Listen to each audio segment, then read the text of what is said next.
Like the trolley service on the London to Birmingham Pendolino, Sure you don't want a drink of anything? HS2 is, we are told, laden with goodies. Much of the benefit, according to the official figures, comes from shorter journey times, particularly for business travellers. We're promised millions of fewer wasted hours. But as critics of HS2 have pointed out repeatedly, plenty of people do lots and lots of work while they're on the train. It may be unnecessary, but to prove the point, we decided to see if we could record and edit our entire film whilst we were on the train. Okay, so what's next? Okay, so the first guy we're going to meet is a bit of a critic of HS2, and he should be just over there. Since you mention it, we were asked to move into the less busy first-class carriage by Virgin, as it would be less disruptive to passengers trying to work.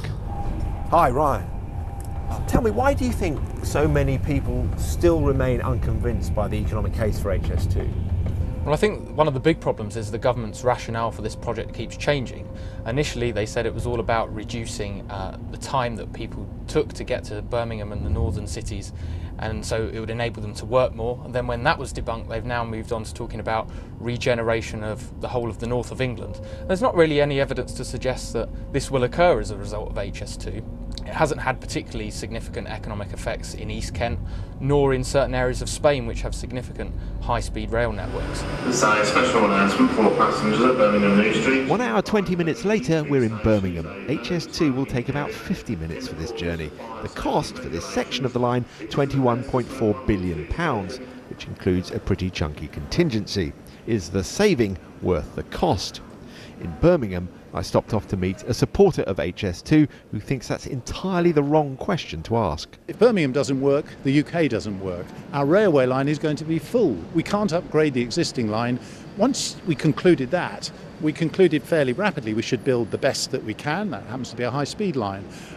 But Birmingham's growth and its potential, integral to that is having great connectivity. And we cannot allow the railway to freeze up, which is what will happen.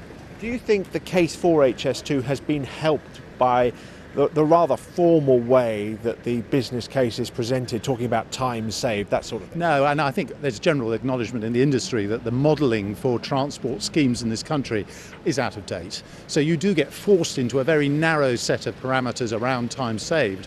So I'm afraid the country's system of assessing transport needs upgrading.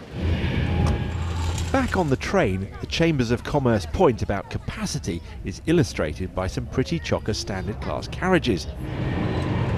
Hang on, say opponents of HS2, look at the space in first class. A bit of reconfiguration and you could achieve more capacity at a fraction of the cost. But critics fear the politicians are in no mood to listen.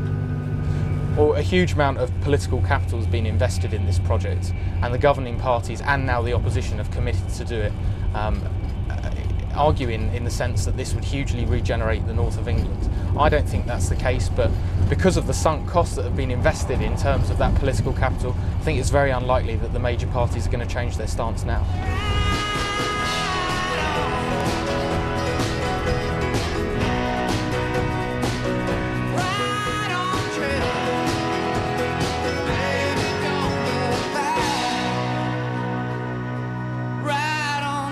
Well, we're in Euston. We haven't quite finished editing the piece. If anything, we could have done with 10 more minutes, and that's not something really that HS2 could have helped us with.